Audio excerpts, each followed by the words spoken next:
Goeiedag en welkom by hierdie baie belangrike dag in elke Christen se lewe. Dit is Goeie Vrydag. Met goeie rede dat ons dit Goeie Vrydag genoem. Christus is gebore. Hy het gesterwe op hierdie dag. Herdenk ons sy dood aan 'n kruis.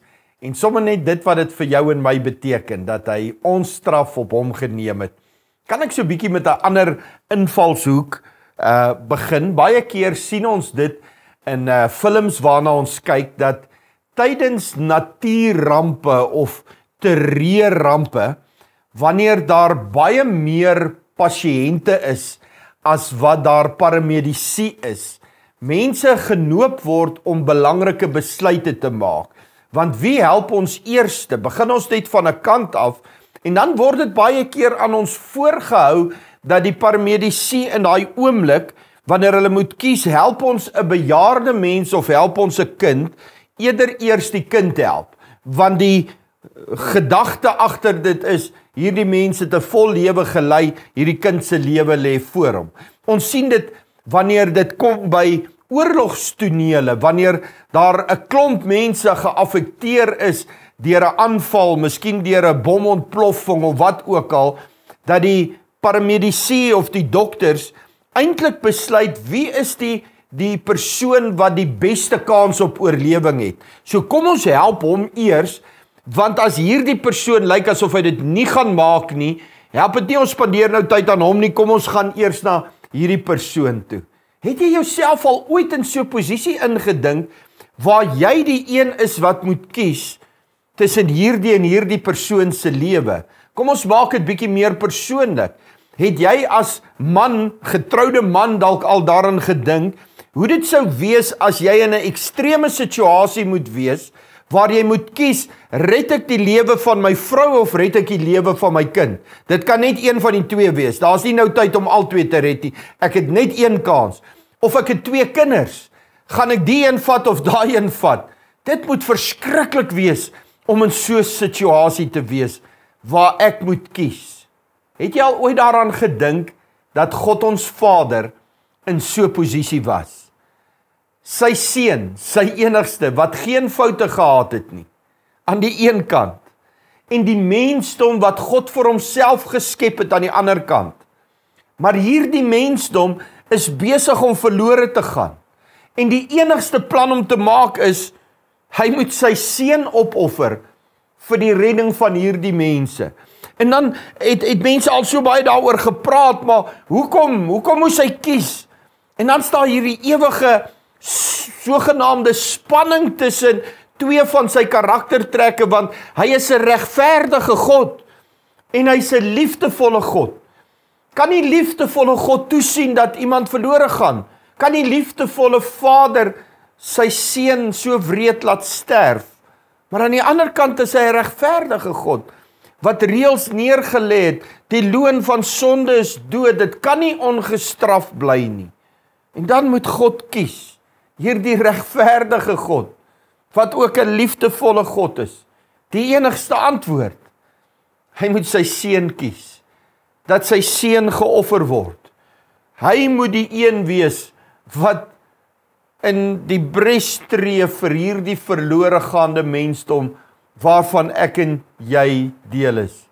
Wanneer hy hierdie keuse maak om sy seun te stuur, sê Johannes, want so lief het hy ons gehad, vir my en jou. Dis hoekom hy kies. Hy het ons so, dis nie dat hy nie vir Jesus lief gehad het nie, maar hy het ons so lief. Dan kom 'n engel, en hy verskyn na Maria, en hy sê vir Maria, jy gaan swanger word, bevrug deur die Heilige Gees.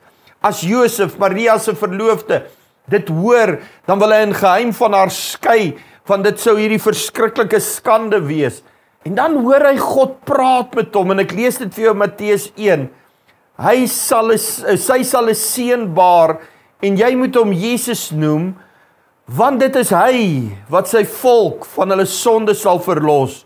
En dit het alles gebeur, sodat die woord vervul sou word, wat die Here deur die profeet gespreek het. Kyk, die maagd sal swanger word, en 'n seun baar, en hulle sal hom Immanuel noem.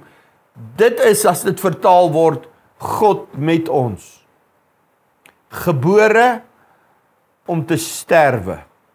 God het gekies sy seun in ruil vir die bevryding en verlossing van die mensdom, sodat hulle nie vir ewig verlore sou wees, in die ewige hel sou gaan nie, maar dat hulle die ewige lewe in ewigheid saam met hom sou hê. En hierdie seun van die mens, die een wat as mens gebore is, sodat hy jou en my menslike uitdagings kon verstaan, begrip kon hê, medelee kon hê. Hy word seun van die mens, gebore uit 'n vrou, gewone mens. Maar hy bly ook seun van God, die een wat die Vader se hart kom openbaar, kom wys hoe God my liefhet en vir my omgee en die beste vir my in die lewe wil hê. Hy word Immanuel, soos wat die engel hom aan Josef bekendstel, die God wat by ons is, in elke lewenssituasie, by jou is jou nooit alleen los nie. Hy's Immanuel elke dag, maar hy kom word ook God se offerlam, die een wat geoffer word vir die sondeskuld van jou en my, sodat ons kan vry wees. Gaan lees gerus weer Jesaja 53, die profesie oor wat aan die kruis en daardie dag sou gebeur.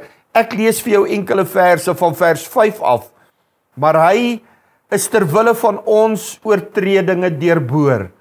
Terwille van ons ongeregtighede is hy verbrysel.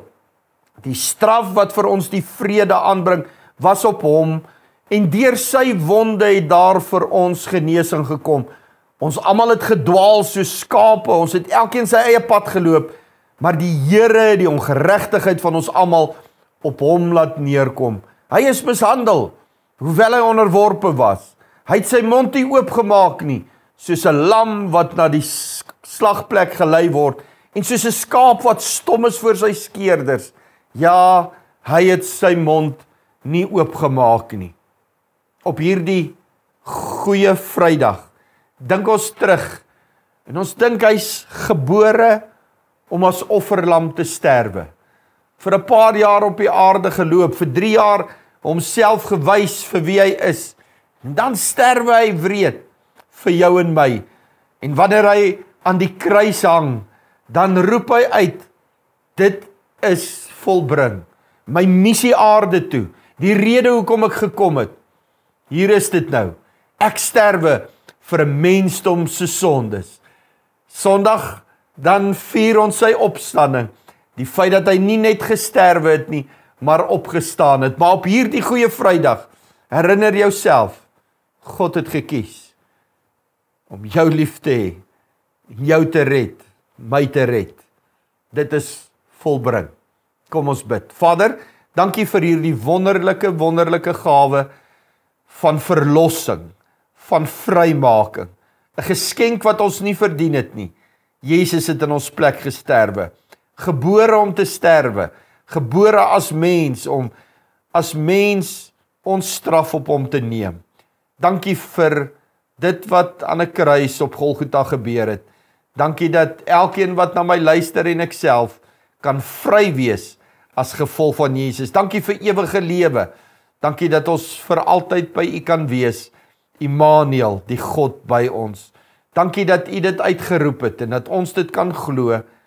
Dit is volbring. Amen.